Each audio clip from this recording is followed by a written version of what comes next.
Hello दोस्तों, take टाक study channel पे आप सभी का स्वागत है। आज हम समझेंगे कि कॉन्टेक्टर का फंक्शन कैसे होता है, कॉन्टेक्टर कैसे वर्क करता है और कॉन्टेक्टर में कितने टर्मिनल होते हैं, इसका कैसे कनेक्शन किया जाता है। तो सबसे पहले हम देखेंगे कि कॉन्टेक्टर का जो टर्मिनल है L1, L2, L3 लिखा हुआ है, इसका मतलब हो गया लाइन 1, लाइन 2, लाइन 3। यानी कि इसको हम 3 फेस का ये कॉन्टेक्टर है आपका, तो 3 लाइन जो 3 फेस से इनकमिंग आएगा उसको हम इसमें कनेक्ट करेंगे। और बाहर इसके बाद जो आउटगोइंग लिखा हुआ है, इसमें आउटगोइंग टर्मिनल जो है उसमें लिखा है T1, T2, T3। इसका मतलब हुआ टर्मिनल 1, टर्मिनल 2, टर्मिनल 3। तो इसमें टर्मिनल में हम लोड जोड़ सकते हैं। T1, T2, T3 में हम कोई भी 3 फेस का लोड लगा सकते हैं, कोई भी सिंगल फेस का भी लोड चला सकते हैं, कोई भी या 3 फेस सिंगल फेस कोई भी हम लोड इसमें चला सकते हैं। कॉन्टेक्टर का मेन फंक्शन होता है कॉन्टेक्टर का कॉइल। कॉन्टेक्टर का जो कॉइल होता है, कॉन्टेक्टर का कॉइल जैसे लिखा हुआ है कि 220 वोल्ट, 220 वोल्ट से 230 वोल्ट 50 हर्ट्ज, 220 वोल्ट से 240 60 हर्ट्ज, मतलब इतने वोल्टेज पे वर्क करेगा। और उसमें A1 A2 लिखा हुआ है। A1 A2 का मतलब हो गया कि इसका जो कॉन्टेक्टर का जो कॉइल का टर्मिनल है, ये हो गया आपका A1, ये हो गया A2। तो A1 A2 जो टर्मिनल है इसमें हम सप्लाई देते हैं कॉइल के लिए, क्योंकि कॉइल का काम होता है कि जैसे कॉइल को एनर्जी मिलती है या कि इसमें सप्लाई मिलती है जैसे, तो कॉइल एक मैग्नेट बनाती है और मैग्नेट बनाने के साथ ही ये आपका जो प्लंजर है, ये प्लंजर अट्रैक्ट होता है।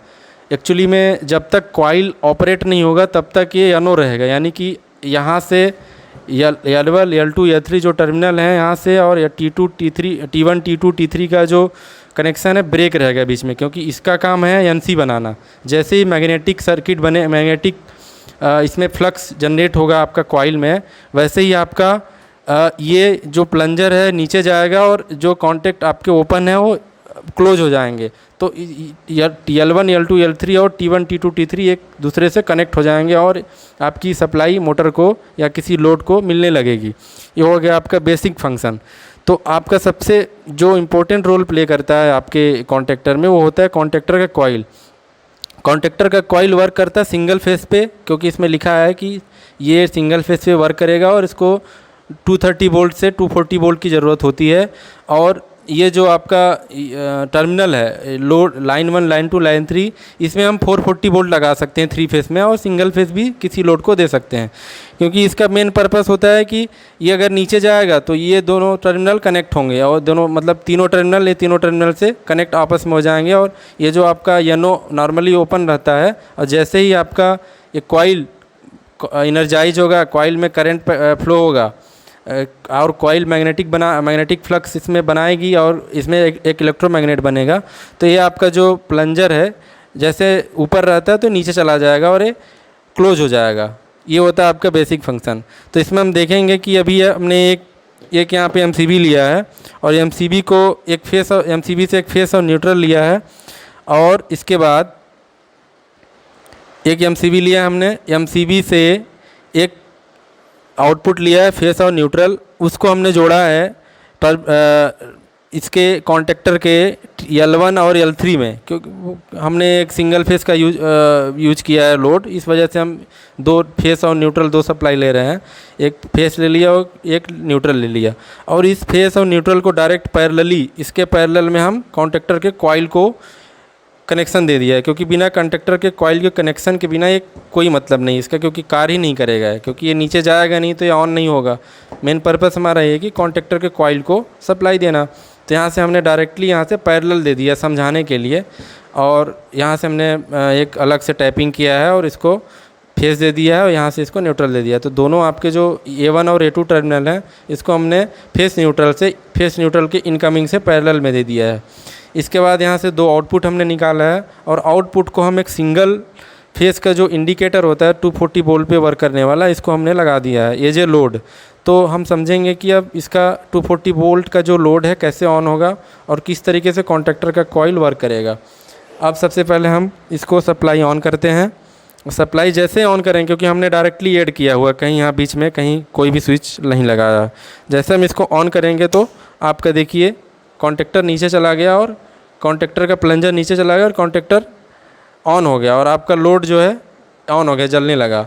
और जैसे हम इसको यहाँ से सप्लाई बंद करते हैं वैसे ही ऑफ़ हो जाएगा और लोड भी आपका ऑफ़ हो गया।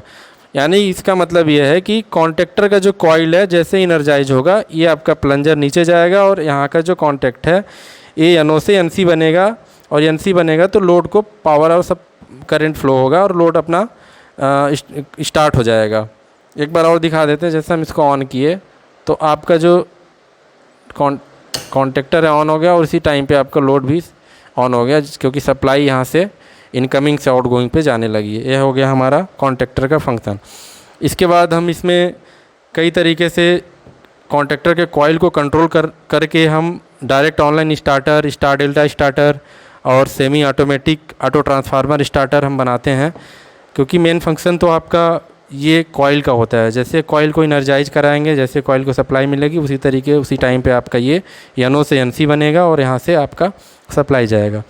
एक बात हम और बताना चाहेंगे कि कॉन्टेक्टर के साथ एक आता है एड ऑन ब्लॉक, क्योंकि कॉन्टेक्टर में हम पहले के वीडियो में हम बताए हैं कि कॉन्टेक्टर में ही एक NO टर्मिनल होता है। देखिए आप इसमें NO टर्मिनल भी है, L1 L2 L3 के बाद NO भी है 13-14 नंबर पे। तो इसमें एक NO टर्मिनल भी, यानी कि ये नॉर्मली क्लोज भी एक ये जो नॉर्मली क्लोज कॉन्टैक्ट भी है, जो कि होल्डिंग कराने के काम में आता है। जब हम होल्डिंग सर्किट पढ़ेंगे, होल्डिंग का प्रैक्टिकल करेंगे, तो होल्डिंग का हम इसमें कनेक्शन देंगे। अगर हमको ज़्यादा NO और NC की ज़रूरत पड़ती है, अगर हमको एक से ज़्यादा NO और NC की ज़रूरत पड़ेगी तो हम इसमें एड ऑन ब्लॉक का उपयोग करेंगे। और जो एड ऑन ब्लॉक होता है वो उसको हम ऐसे लगाते हैं, इसमें इस तरीके से लगाएंगे और ये इस तरीके से फिट हो जाएगा और इस यहाँ से एक लॉक हो जाएगा। और जैसे इसका प्लंजर नीचे जाएगा तो इसका भी एड ऑन ब्लॉक का भी प्लंजर नीचे जाएगा, क्योंकि इसमें जितने भी आपके NO NC कॉन्टैक्ट लगे हैं वो अपना वर्क करना शुरू कर देंगे। इसको हम एक बार प्रैक्टिकली दिखा देते हैं। ये देखिए, ये आपका एड ऑन ब्लॉक भी काम करने लगा। तो एड ऑन ब्लॉक का काम यही होता है कि यदि हमको एक से ज़्यादा NO और NC की ज़रूरत है तो हम उसको जोड़ करके NO और NC बना सकते हैं। जैसे इसमें लिखा हुआ है NO और यहाँ NO, मतलब इसमें 2 NO पॉइंट हैं और 2 NC के पॉइंट हैं। तो इसका मतलब यह है कि इसको हम किसी भी कंट्रोल सर्किट में हम एक से अधिक NO और एक से अधिक NC के लिए उपयोग में इसको ला सकते हैं, और इसको अलग से कोई सप्लाई देने की ज़रूरत नहीं है, क्योंकि ये इसका जो फंक्शन होता है ये मेन कॉन्टेक्टर के थ्रू ही होता है। क्योंकि ये जो लगा हुआ है आपका ये जा कर के इसमें फंस जाता है, और जैसे कॉइल एनर्जाइज होती है तो इसका प्लंजर काम करता है, तो इसका भी प्लंजर ये काम करने लगता है। ये भी ऊपर नीचे होता है, जिसकी वजह से इसका कॉन्टैक्ट चारों काम करते हैं और इसमें वर्क होता है। ये हो गया हमारा एड ऑन ब्लॉक, इसको बोलते हैं एड ऑन ब्लॉक। ये हो गया हमारा कॉन्टेक्टर, ये हमने एक लोड के रूप में यूज किया हुआ है। ये सब हमारा हो गया बेसिक कॉन्टेक्टर का फंक्शन और कॉन्टेक्टर के टर्मिनल। Thank you.